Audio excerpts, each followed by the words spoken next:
प्यारे बच्चों, हिमाचल की लोक संस्कृति और योग की कक्षा में आपका स्वागत है। कक्षा 8वीं हिमाचल की लोक संस्कृति और योग। आज इस वीडियो में हम विंटर वेकेशन स्कूल्स की जो अभी SA2 की परीक्षा हुई दिसंबर 2022 में, उसका भाग 1 हमने पहले देख लिया है। तो आज इस वीडियो में हम भाग 2 देखेंगे। भाग 1 में हमने 1 से 4 प्रश्न तक कर लिए हैं और आज इस भाग 2 में हम 5वां और 6ठा प्रश्न करेंगे। तो चलिए वीडियो को देखते हैं। कक्षा 8वीं सत्रांत मूल्यांकन 2 SA2। विषय है हमारा हिमाचल की लोक संस्कृति और योग। समय 3 घंटे का था इस परीक्षा के लिए और पूर्णांक कुल अंक जो थे वह 100 थे। छात्रों के लिए आवश्यक निर्देश: परीक्षार्थी यथासंभव अपने शब्दों में ही उत्तर दें। प्रत्येक प्रश्न के अंक उसके सामने दिए गए हैं। प्रश्नों के उत्तर देते समय जो प्रश्न संख्या प्रश्न पत्र पर दर्शाई गई है, उत्तर पुस्तिका पर वही प्रश्न संख्या लिखना अनिवार्य है। इसका मतलब है कि जो प्रश्न संख्या प्रश्न पत्र में लिखी है वही आपने अपनी उत्तर पुस्तिका में, जब आपने उत्तर देना है तो वही प्रश्न संख्या लिखनी है। उत्तर पुस्तिका के बीच में खाली पन्ना या पन्ने ना छोड़ें। तो आपने कोई भी खाली पन्ना या पन्ने जो हैं बीच में नहीं छोड़ने हैं। ऐसा नहीं करना है कि शुरू में आपने 2-3 पेज में लिख लिया, उसके बाद बीच में कोई खाली पेज छोड़ दिया और उसके बाद आप दोबारा कर रहे हैं। सभी प्रश्न अनिवार्य हैं। तो 6 प्रश्न हैं आपके और 6 के 6 प्रश्न अनिवार्य हैं। उनमें आप बीच में विकल्प हो सकते हैं, लेकिन 6 के 6 प्रश्न आपने करने हैं। और कुल जो प्रिंटेड पेजेस हैं वह 8 हैं। तो चलिए 5वां प्रश्न देखते हैं।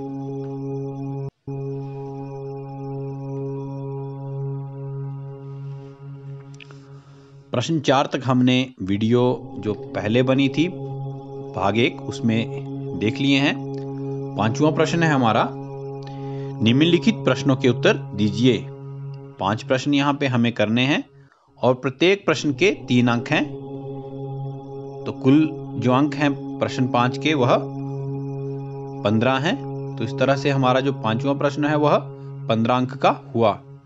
तो 5वें प्रश्न का जो पहला प्रश्न है वह है, व्यान वायु का स्थान तथा कार्य लिखिए। व्यान वायु मानव के पूरे शरीर में व्याप्त है। यह वायु शरीर की गतिविधियों को नियमित व नियंत्रित करता है तथा शरीर के अंगों, मांसपेशियों, संधियों तथा नाड़ियों को यह क्रियाशीलता तथा ऊर्जा प्रदान करता है। तो प्राणवायु का जो कार्य है इस प्रश्न में बताया गया है और स्थान भी यहां पर बताया गया है। दूसरा है, गरुड़ासन की विधि बताइए।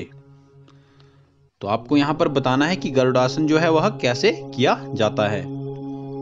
गरुड़ासन यानी शरीर को गरुड़ की भांति बनाना। इसकी विधि इस प्रकार है।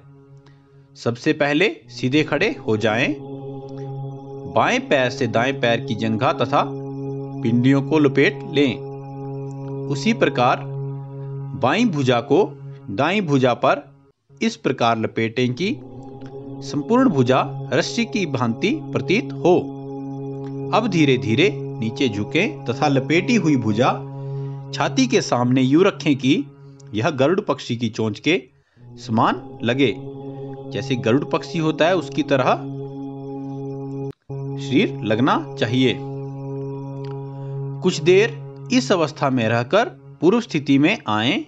अब दूसरे हाथ व पैर की सहायता से यह क्रिया दोहराएं।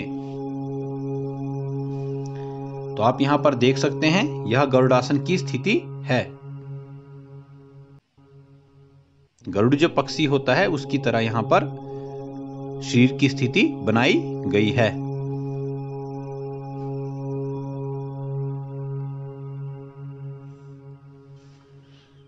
प्रश्न 3 है, आग से बचाव के लिए हम घर और स्कूल में क्या क्या सावधानियां बरतेंगे? अगर घर में या स्कूल में हमें आग से बचाव करना है तो उसके लिए हमें क्या क्या सावधानियां बरतनी चाहिए? आग से बचाव के लिए हम घर या स्कूल में गुणवत्ता वाले विद्युत उपकरणों का ही प्रयोग करें। बिजली के उपकरणों का प्रयोग करने के बाद प्लग हटाकर रखें। जब हम बिजली का प्रयोग करते हैं तो हमें क्या करना है कि उसके जब हम प्रयोग कर बैठते हैं तो प्लग हटा देना है। घर व स्कूल के पास सूखे पत्ते न रहने दें और पशुओं का घास भी घर से दूर रखें। आग से न खेलें तथा अग्निशामक यंत्र का प्रयोग करना सीखें। तो आपने अपने विद्यालय में अग्निशामक यंत्र देखे होंगे, तो उनका प्रयोग करना आपने विद्यालय में सीखना है। वह घर या स्कूल में रेत व पानी की अलग अलग बाल्टियां रखें। आग से झुलस जाने पर घावों को बहते पानी से धोएं और कमरे में धुआं भरने पर घुटनों के बल रेंगें। घर या स्कूल में चिकित्सा पेटी अवश्य रखें। प्रश्न 5 का चौथा भाग है, शीतकारी प्राणायाम के लाभ व सावधानियां लिखिए। तो शीतकारी प्राणायाम जो है उसके क्या लाभ हैं और क्या क्या सावधानियां हमें इसको करती बार करनी चाहिए? शीतकारी प्राणायाम के अभ्यास से जिह्वा व गले के रोग ठीक होते हैं। उच्च रक्तचाप के रोगियों हेतु यह लाभकारी है। उच्च रक्तचाप हो गया, यहाँ पर उच्च रक्तचाप होता है हाई ब्लड प्रेशर। जिनको हाई ब्लड प्रेशर है ऐसे रोगियों को यह लाभकारी है। पित्त प्रकृति वाले लोगों के लिए यह लाभकारी है। गर्मियों के मौसम में इसका अभ्यास लाभदायक है। शीतकारी प्राणायाम ठंडे स्थानों अथवा सर्दियों में नहीं करना चाहिए। सर्दी जुकाम होने पर या दमा के रोगी इसे न करें। तो सावधानियां जो है यहाँ पर यह भी बताई गई हैं कि इसको सर्दियों में ना करें और सर्दी जुकाम और जो दमा के रोगी हैं वह इसे ना करें। जिसे सर्दी जुकाम हुआ है या जिसे दमा का रोग है वह इसे ना करें। तो यह शीतकारी प्राणायाम है। आप देख सकते हैं शीतकारी प्राणायाम कैसे किया जाता है, यहाँ पर दिखाया गया है।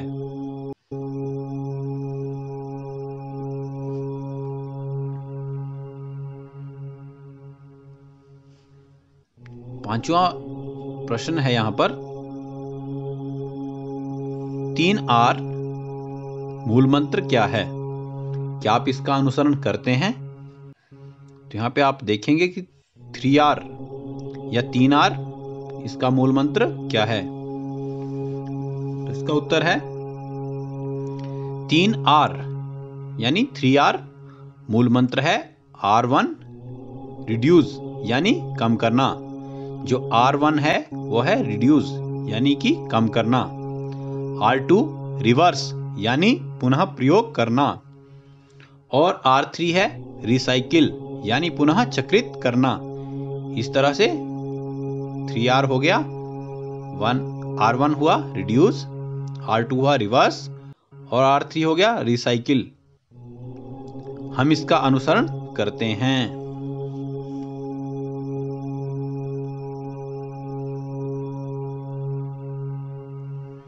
प्रश्न 6 है, निम्नलिखित प्रश्नों का विस्तार में उत्तर दीजिए। यहां पर आपको 5 प्रश्नों का उत्तर देना है और हर प्रश्न का एक विकल्प होगा। 2 प्रश्न यहाँ पे पूछे गए हैं, 2 में से कोई एक प्रश्न आपको करना है। इस तरह से यहाँ पर 5 प्रश्न कुल मिलाकर पूछे गए हैं। हर प्रश्न का एक विकल्प है, तो दोनों में से आप कोई एक कर सकते हैं। और प्रत्येक जो प्रश्न है वह 5 अंक का है और प्रश्न 6 हमारा इस तरह से 25 अंक का है। तो प्रश्न 6 का जो पहला भाग है वह है, हिमाचल प्रदेश में सन 1948 के पश्चात अब तक हुए विकास का अपने शब्दों में वर्णन कीजिए। तो सन 1948 के बाद क्या क्या विकास हुआ हिमाचल में, उसके बारे में यहाँ पर आपने लिखना है। तो देखते हैं इसका उत्तर। 1948 ईस्वी में हिमाचल प्रदेश की साक्षरता दर लगभग 8% थी, जिसमें महिलाओं को की भागीदारी न के बराबर थी। समय के साथ सरकारी एवं गैर सरकारी संगठनों के सहयोग से इसमें बढ़ोतरी हुई। वर्ष 1950-1951 ईस्वी में 547 शिक्षण संस्थान थे, जो कि आज 20,000 हैं। वर्ष 2000 की जनगणना के अनुसार हिमाचल प्रदेश की साक्षरता दर बढ़कर लगभग 77% हो गई है। यही कारण है कि हिमाचल प्रदेश शिक्षा के क्षेत्र में अग्रणी राज्य बनकर उभरा है। दूरवर्ती तथा तकनीकी शिक्षा के कई संस्थान प्रदेश में खुल चुके हैं।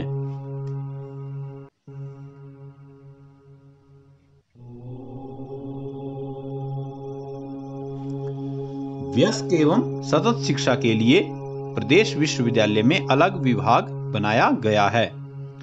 राष्ट्रीय प्रौढ़ शिक्षा अभियान, साक्षरता अभियान, जिला प्राथमिक शिक्षा कार्यक्रम, ज्ञान विज्ञान समिति का जन जागरण अभियान एवं सर्व शिक्षा अभियान आदि कार्यक्रमों ने हिमाचल प्रदेश में शिक्षा के क्षेत्र में क्रांतिकारी परिवर्तन लाए हैं। तो हमारा यह प्रश्न 1 था। तो प्रश्न 1 में जो दूसरा विकल्प है वह है जल ही जीवन है के संदर्भ में जल संसाधनों की महत्ता और हिमाचल प्रदेश में इसकी स्थिति पर टिप्पणी लिखिए। तो उत्तर है इसका जल के बारे में आपने यहां पर लिखना था। तो जल न केवल जीवन है अपितु यह हमारी संस्कृति का अभिन्न अंग है। जल वनों, वन्य प्राणियों, मानव जीवन तथा समूचे जीवन तंत्र हेतु आवश्यक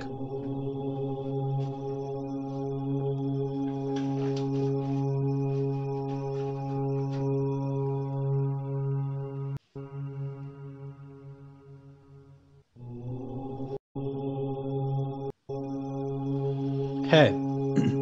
जल के बिना जीवन असंभव है, क्योंकि यह हमारे रोजमर्रा के कार्यों में प्रयोग होता है। क्योंकि जल जो है हमारे लिए बहुत जरूरी है, इसके बिना जीवन असंभव है। और हमारे जो प्रतिदिन के कार्य हैं उनमें जल का प्रयोग होता है। यही कारण है कि हमारी संस्कृति में नदियों और पानी के स्रोतों की पूजा की जाती है। यह हमारी दैनिक क्रियाओं के लिए अनिवार्य है। इसके अलावा यह जल विद्युत का भी आधार है। तो आपने देखा होगा कि जल से जो है विद्युत भी बनाई जाती है। देवभूमि हिमाचल में चिनाब, रावी, सतलुज, व्यास व यमुना नदियों सहित अनेक सहायक नदियां और खड्डे जल के स्रोत हैं। पिघलते ग्लेशियर, हिमनद, घटता जल स्तर तथा बढ़ता जल प्रदूषण आने वाले समय के लिए चिंता के विषय हैं। तो आपको पता है बच्चों कि हिमाचल में जो है 5 नदियां प्रमुखतः बहती हैं: चिनाब, रावी, सतलुज, व्यास व यमुना। प्रश्न 2 है, क्या हिमाचल प्रदेश में प्राचीन संस्कृति अब तक सुरक्षित है? विषय पर समालोचना करते हुए लेख लिखिए। जो हमारी पुरानी संस्कृति है, क्या अब भी वह सुरक्षित है? क्या हम पुराने खान पान, पुराने जो हमारा पहनावा था उसका प्रयोग आज भी करते हैं? क्या वह सुरक्षित है या नहीं है? इसके बारे में आपको यहां पर लिखना है। हाँ, हिमाचल प्रदेश में प्राचीन संस्कृति अब तक सुरक्षित है।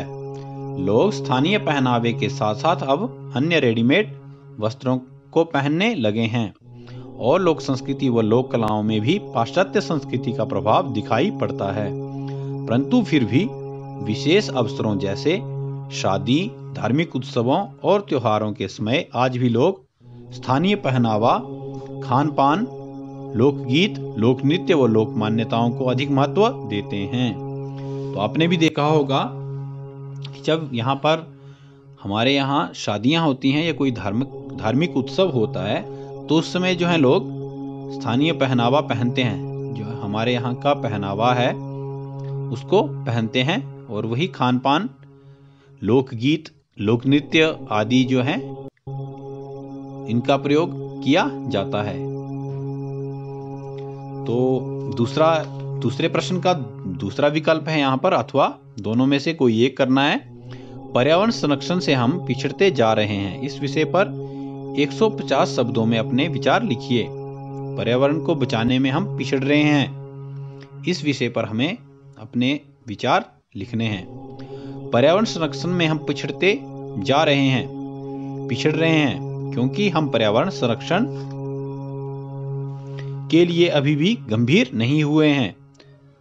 कारखानों से निकलने वाला धुआं, गैसें और दूषित पानी, वाहनों से निकलने वाला धुआं आदि हमारे वातावरण तथा धरती को गंदा और जहरीला बना रहा है। लगातार पेड़ का कटान जंगलों और प्राणवायु को कम कर रहा है, जिससे ग्लोबल वार्मिंग की समस्या से ऋतु चक्र भी बिगड़ गया है। प्राकृतिक संसाधनों का हम अधिक दोहन कर रहे हैं, लेकिन इसके संरक्षण के लिए उपाय कम ही हो रहे हैं। यही कारण है कि सुनामी, भूकंप, बाढ़, सूखा, भूस्खलन, कहीं अधिक वर्षा, कहीं कम वर्षा के कारण जनजीवन अस्त व्यस्त हो रहा है और फसलें नष्ट हो रही हैं। हर वर्ष लाखों लोग बेघर होते हैं और करोड़ों मरते हैं। इन सभी आपदाओं से बचने के लिए हमें अपने पर्यावरण संरक्षण के लिए उपाय खोजने होंगे और इस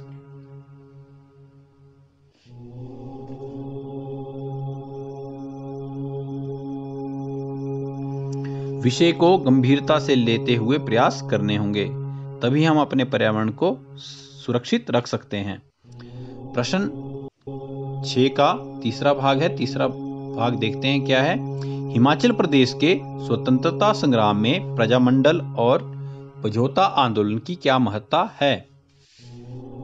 तो इसका उत्तर हो जाएगा, प्रजामंडल रियासती शासन के विरुद्ध जन संघर्ष के मंडल को कहा जाता है, जिसकी स्वतंत्रता संग्राम में बड़ी महत्ता रही। सिरमौर प्रजामंडल सन 1934, मंडी प्रजामंडल सन 1936, धामी प्रजामंडल सन 1938, बाघल प्रजामंडल सन 1938 और कुनिहार प्रजामंडल सन 1939 आदि प्रजामंडल हिमाचल में बने थे। 1 जून 1939 में इन सब को मिलाकर ही शिमला हिल स्टेट्स रियासती प्रजामंडल का गठन किया गया। इन सब ने भूमि लगान कम करने के लिए और नागरिकों के अधिकारों की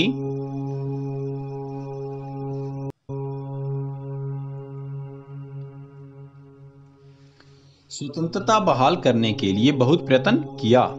सन 1942 अक्टूबर में गिरिपार सिरमौर रियासत के जागरूक किसानों ने समझौता नामक स्थान पर एक किसान सभा का गठन किया।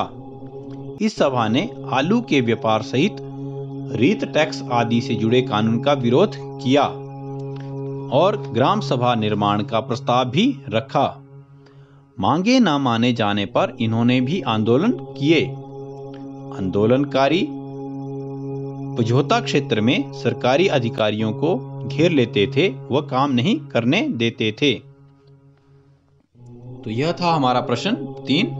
हिमाचल प्रदेश के स्वतंत्रता संग्राम में प्रजामंडल और समझौता आंदोलन की क्या महत्ता है? तो ये करना था हमें, अथवा शीतली प्राणायाम की विधि व सावधानियां बताइए।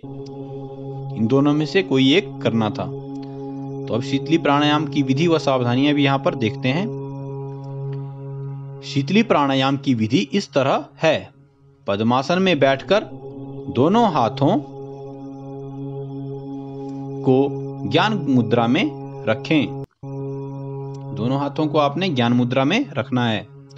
अब जीवा को गोल करते हुए मुख से बाहर निकालकर सांस अंदर की ओर खींचें। अब जीवा अंदर करते हुए आंखें बंद करें। यथाशक्ति इस स्थिति में रुकें तथा अब दोनों नासिकाओं से धीरे धीरे श्वास बाहर निकालें। 4 या 5 बार इसका अभ्यास करें। जो सावधानियां शीतकारी प्राणायाम करने में जरूरी हैं, वे ही इसमें भी जरूरी हैं। शीतली प्राणायाम भी ठंडे स्थानों अथवा सर्दियों में नहीं करना चाहिए। सर्दी जुकाम होने पर या दमा के रोगी भी इसे न करें। तो शीतली जो प्राणायाम है वह भी जो दमा के रोगी हैं या सर्दी जुकाम हुआ है उन्हें नहीं करना है। जैसे शीतकारी प्राणायाम के लिए सावधानियां थी, वही यहां पर भी हैं। तो यहां पर आप देख सकते हैं यह शीतली प्राणायाम की स्थिति है।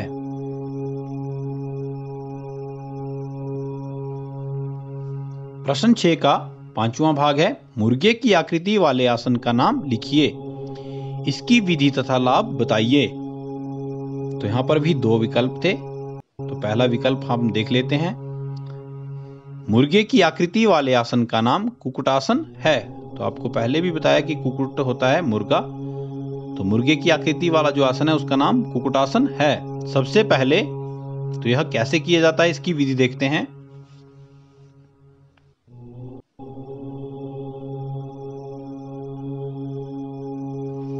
सबसे पहले पद्मासन की स्थिति में बैठ जाएं तथा दोनों हाथों को दोनों जंघाओं व पिंडलियों के मध्य से नीचे की ओर इतना निकालें कि कोहनी तक भुजा बाहर आ जाए। अब दोनों हाथों को भूमि पर इस प्रकार टिकाएं कि उंगलियों के बीच लगभग 4 उंगल का अंतर रहे। अब संपूर्ण शरीर को दोनों हाथों के बल ऊपर उठाएं। इस अवस्था में यथाशक्ति रुकें तथा पूर्व स्थिति में वापस आ जाएं। इस आसन को करने से बहुत लाभ होते हैं। इसको करने से भुजाएं, कंधे व हाथ सुडौल तथा बलिष्ठ बनते हैं तथा मोटापा छंट जाता है। मोटापा जो है कम हो जाता है।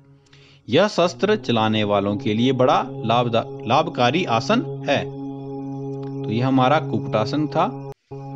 इसको करने की विधि और इसके लाभ यहाँ पर हमने पढ़े। और यहाँ पर जो विकल्प था उसको देखते हैं। अथवा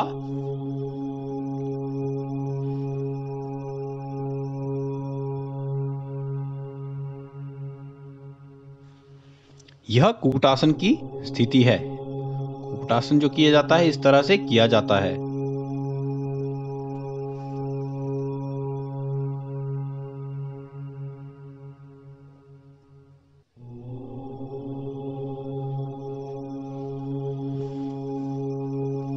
कुक्कुटासन था। और अब देखते हैं आगे इसका विकल्प।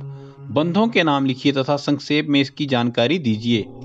तो बंध 3 प्रकार के होते हैं, जालंधर बंध, उड्डयन बंध, मूल बंध।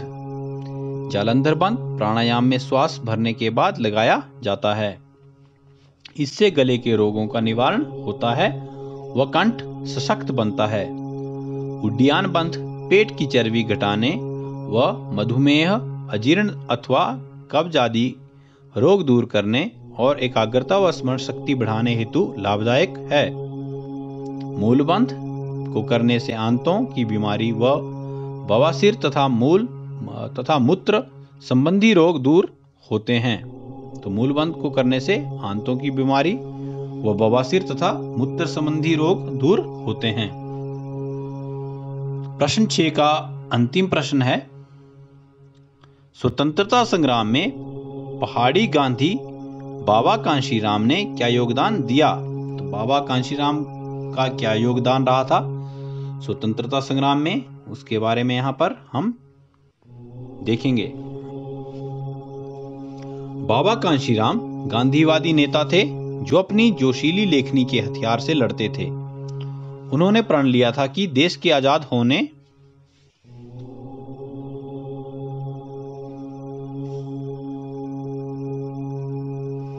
तक वे काले कपड़े ही पहनेंगे। जब तक देश आजाद नहीं होगा तब तक वह काले कपड़े ही पहनेंगे। उन्होंने कहा था, हमारा देश सर्वोच्च है और हमारे जीवन पर उसका अधिकार है। हम अपनी कुलदेवी को नमन करके आजादी की लड़ाई लड़ते हुए क्रांति लाएंगे और ऐसा होने पर ही जेल जाएंगे। हमीरपुर जिला के ताल नामक स्थान पर इन्होंने एक राजनीतिक सभा को संबोधित किया था। ये अपने गीतों और कविताओं से जन जागरण करते थे। लोगों को यह जगाते थे। कैसे उनको जागृत करते थे? अपनी कविताओं और अपने गीतों से। इस कारण ही इनको सरोजिनी नायडू ने बुलबुले पहाड़ और पंडित पद्मदेव ने और पंडित जवाहरलाल नेहरू ने पहाड़ी गांधी कहा था? तो इनको सरोजिनी नायडू ने बुलबुले पहाड़ और पंडित जवाहरलाल नेहरू ने इनको पहाड़ी गांधी कहा था। तो इसका दूसरा विकल्प है चक्रासन कैसे किया जाता है, इसके लाभ बताइए। तो अब हम देखेंगे कि चक्रासन कैसे किया जाता है।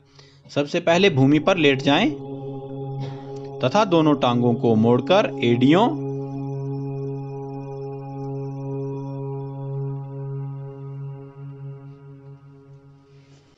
सबसे पहले आपने भूमि पर लेट जाना है। दोनों पांव की एड़ियों को नितंबों के समीप ले जाएं। अब अपने दोनों पैरों के मध्य थोड़ा फासला बनाएं तथा दोनों भुजाओं को पीछे की ओर ले जाएं। पीछे की तरफ आपने भुजाओं को ले जाना है। कोहनियों तथा कलाइयों को मोड़ते हुए हथेलियों तथा पंजों को भूमि पर लगाएं। अब अपने दोनों हाथों व पैरों के पंजों पर शरीर का भार केंद्रित करें। धीरे धीरे बिना झटका दिए सारा शरीर चक्राकार अवस्था में ऊपर की ओर उठाएं कि नाभि व पेट का भाग आसमान की तरफ नजर आए। अब सिर के पीछे गर्दन छोड़ दें व फिर शवासन में आ जाएं। इसको करने से कई लाभ होते हैं। अब हम देखेंगे कि इसको करने से क्या क्या लाभ होता है। चक्रासन के नित्य अभ्यास से पंजे, पिंडली, घुटने, कमर, पीठ व हथेली आदि अंग बलिष्ठ होते हैं। इनमें बल आता है। ये जो अंग बताए इनमें बल आता है, बलवान होते हैं।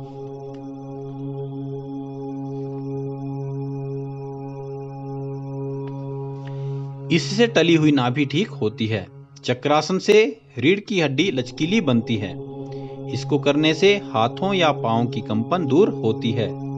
चक्रासन से पीठ दर्द का भी निवारण होता है। तो यह चक्रासन की स्थिति आप नीचे देख रहे हैं चित्र में। तो इस तरह से चक्रासन किया जाता है।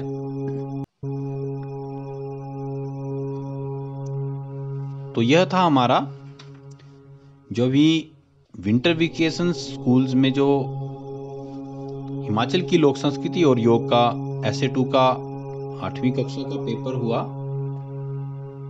इसकी वीडियो हमने यहाँ पर देखी। तो उम्मीद करते हैं आपको इसका लाभ मिलेगा और कुछ प्रश्न हो सकता है कि आपके आगे आने वाले ऐसे 2 में हों, तो इसको आप जरूर देखें। धन्यवाद।